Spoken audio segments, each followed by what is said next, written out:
The twin moons of Varellus hung like silver eyes over the violet forests, illuminating the curved glass towers of the Era-then Dominion. Their light shimmered across crystal rivers, climbed the metallic cliffs, and danced through the leaves of trees that pulsed with their own inner glow. It was a world of peace, precision, and perfection, a world that had evolved past chaos. And according to every Era-then history text, it was a world where humans had never existed.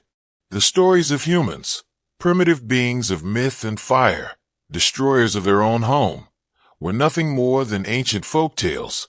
No relics, no fossil record, nothing in the archives but cautionary metaphors.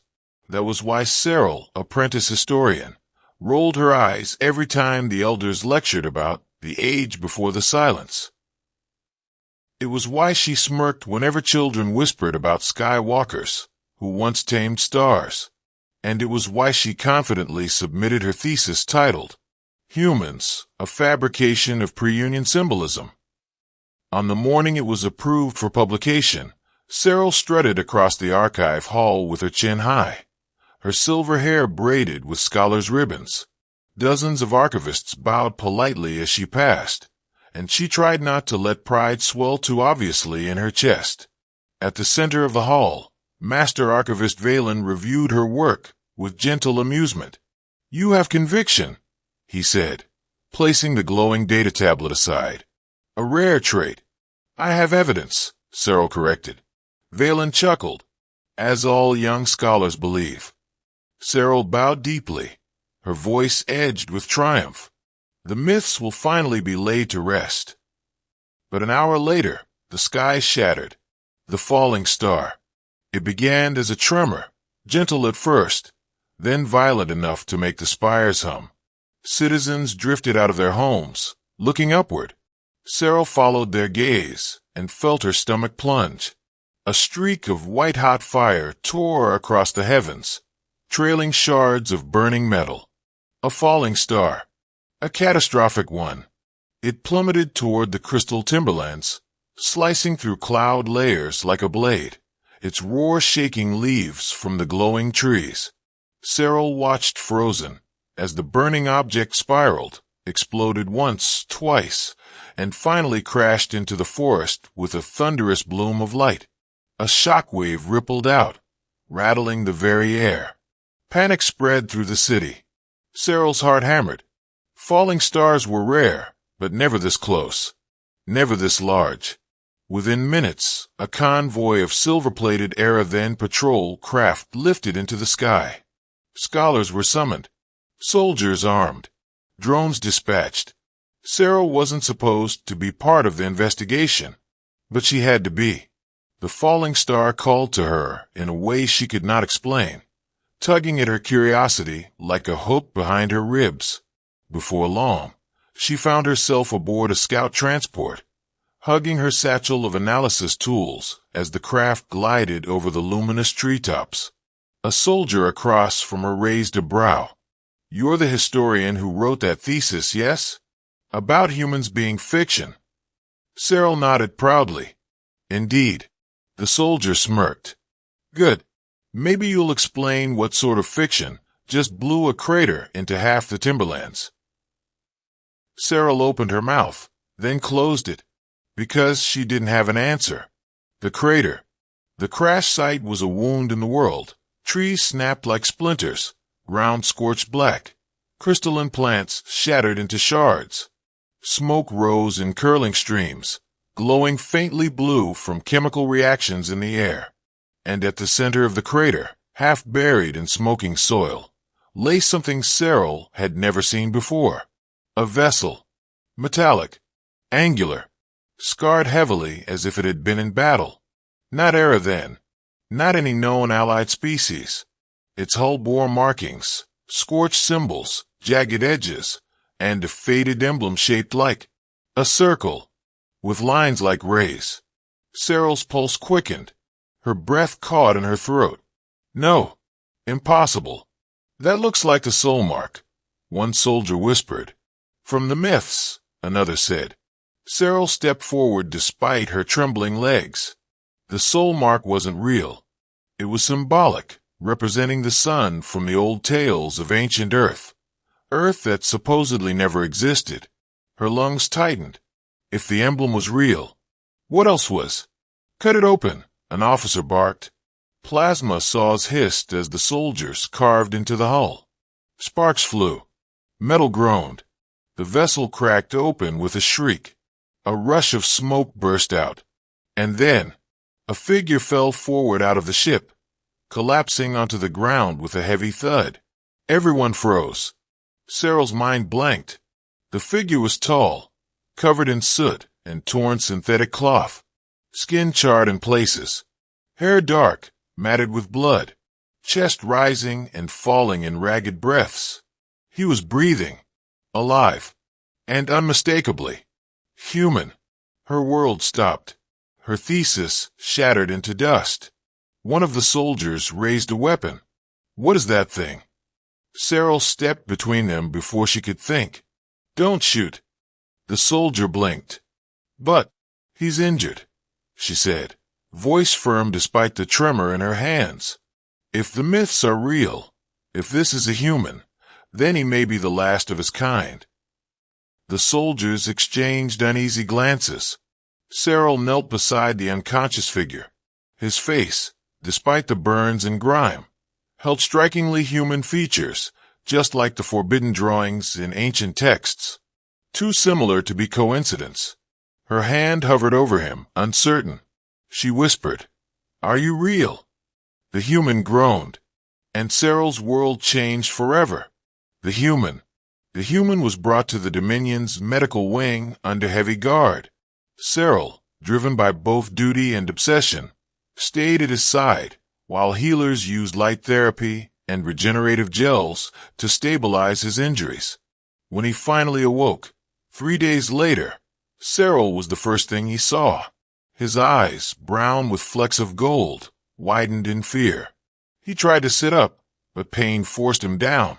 Cyril raised her hands gently. "You're safe. I'm not here to harm you." He stared, breathing fast. "Where am I?" he rasped.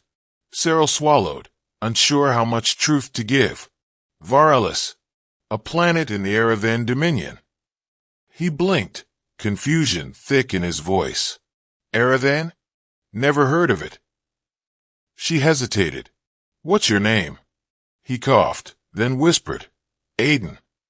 Aiden, a real human name. Cyril's chest tightened.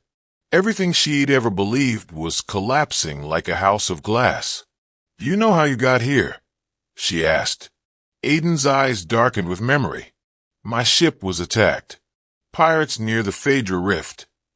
He winced as pain shot through his ribs. "I hit a warp breach. Next thing I knew, alarms were screaming. The engine blew. I lost control." Cyril leaned in. "Where were you headed? What world do you come from?" Aiden hesitated. Then he said the word she feared and craved at once. "Earth." The air left Cyril's lungs. It was real. He was real. Everything her people denied. Everything she had mocked true. She felt the world tilt under her feet. She gripped the side of the bed to steady herself. Aiden noticed her shaking. "You didn't know humans existed?"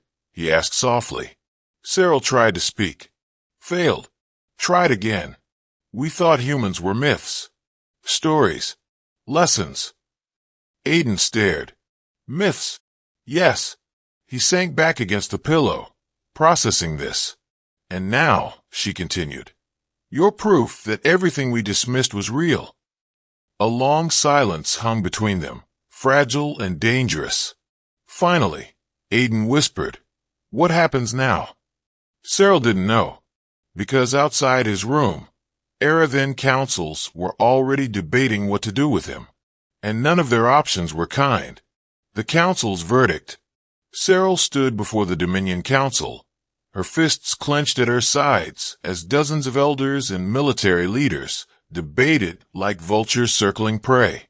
"He is a threat," one general said. "A species capable of destroying their own world would destroy ours."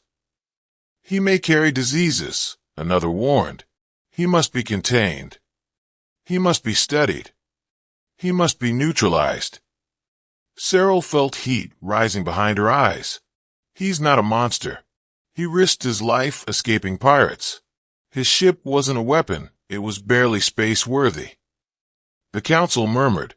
One elder turned sharp eyes toward her. Scholar Cyril, your emotions cloud your logic. The myths say humans brought ruin wherever they went.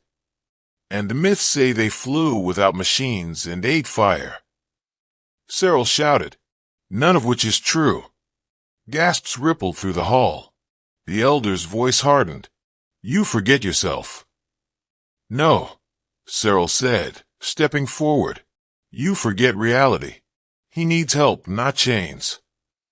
The hall descended into heated argument. Finally, the council prime, an elderly woman with crystalline implants glowing in her temples, raised a hand. Enough. Silence fell.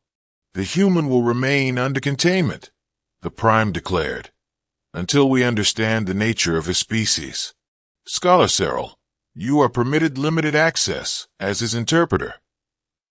Cyril exhaled shakily. A partial victory, but still a cage for Aiden. She bowed stiffly. I accept. But she didn't. Not really. Secrets and stories. Over the next weeks, Cyril visited Aiden daily. The medical wing had become his cell, clean, soft, but locked. Guards patrolled outside.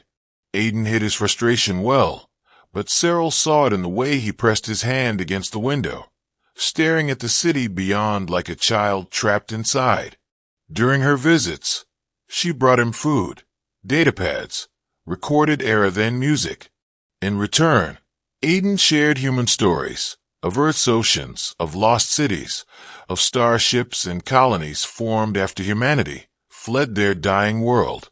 Sarah listened, entranced. You talk like your people survived extinction through sheer stubbornness, she said once, smiling. Aiden chuckled. That's basically the human motto. Their conversations grew easier, softer, warmer. And then one night, the alarms blared. The raid. Cyril rushed to the medical wing, heart pounding. Smoke filled the corridor. Guards lay unconscious on the floor. Sparks leapt from damaged panels. Aiden's door was open. Her stomach dropped. Aiden. He stumbled into view, hands bound. Two masked intruders dragging him toward an evacuation hatch. Pirates. The same ones who had attacked him. Cyril didn't think. She sprinted. One pirate turned, raising a plasma pistol. She dove behind a metal cart as a bolt sizzled past her ear. Aiden, she shouted. He struggled, shouting back. Cyril, run. Not a chance. She grabbed a fallen guard's stunned baton and lunged. Electricity crackled as she slammed it into the pirate's side. He collapsed instantly. The second pirate shoved Aiden toward the hatch and fired at Cyril. She ducked, the bolt scorching the wall. She threw herself forward, tackling the pirate head-on. They crashed to the floor, fighting violently. He punched her ribs. Pain exploded through her chest. She spat blood and slammed her baton into his wrist, knocking the gun away. With a final burst of strength, she drove the baton into his neck. He convulsed and fell limp. Cyril gasped for breath. Aiden stared at her, eyes wide with something like awe. You saved me. She collapsed beside him, panting. You're my research subject. Can't lose you. He laughed breathlessly. Sure, your subject. She noticed his hands, still bound. She broke the restraints. The moment her fingers brushed his skin, something warm flickered inside her chest. She pulled her hand back quickly. Aiden noticed. Neither spoke of it. The decision. After the attack, the council moved Aiden to even tighter security. Cyril stood before his new containment room, nothing more than a transparent cell surrounded by armed guards, and felt something break inside her. Aiden approached the barrier, touching the glass. Cyril, they're not letting me leave anymore, are they? Her throat tightened. No. Are they going to send me back into space? No. He swallowed. Then what? She hesitated. He saw the truth in her eyes and stepped back, horrified. No, they wouldn't. They want to render your ship's black box, Cyril whispered.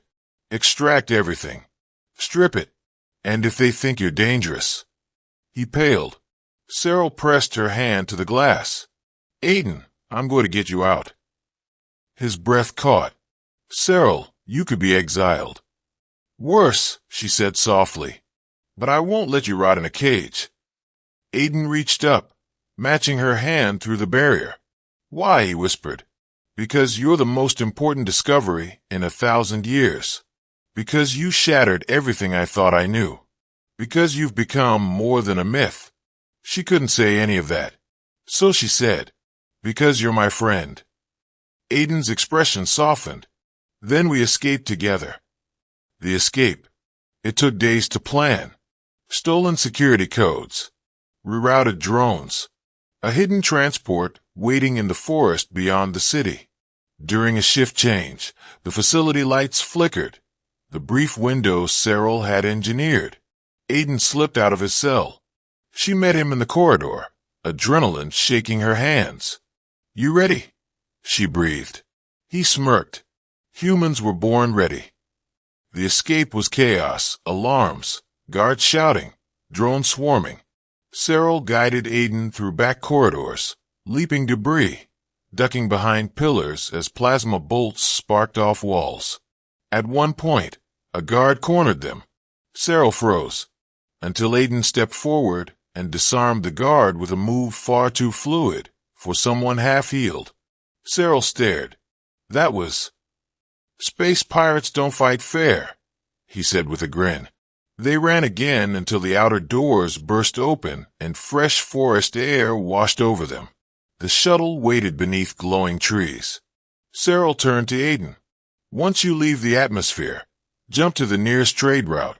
They'll find you. Get home. Aiden looked at her. Really looked. You're not coming with me? She stepped back. I can't. This is my world. But they'll punish you. I know. Aiden grabbed her hands. You changed my life, he said softly. You proved humans mattered. Cyril felt tears sting her eyes. And you proved history wrong. They stared at each other for a long, fragile moment beneath the glowing trees. Then, he pulled her into a sudden embrace. Warm, human, real. Cyril held him tightly before forcing herself to step back. Go, she whispered. Aiden nodded, climbed aboard the shuttle, and sealed the hatch. The engines roared. And then, he was gone, rising through the canopy, vanishing into the star-streaked night. Cyril watched until he became nothing but a speck. Then nothing at all. Epilogue. Cyril was arrested the next morning. Her rank was stripped. Her research seized. Her privileges revoked. She was confined to the lower archives, exile for a scholar. But she did not regret a single moment. Every night, she looked up at the sky where Aiden had disappeared. And one quiet evening, months later, as she walked along the river, she noticed a streak of light descending through the clouds. Her heart stopped. A message beacon landed at her feet, glowing bright blue. She never believed humans existed, until one fell from the sky onto her world.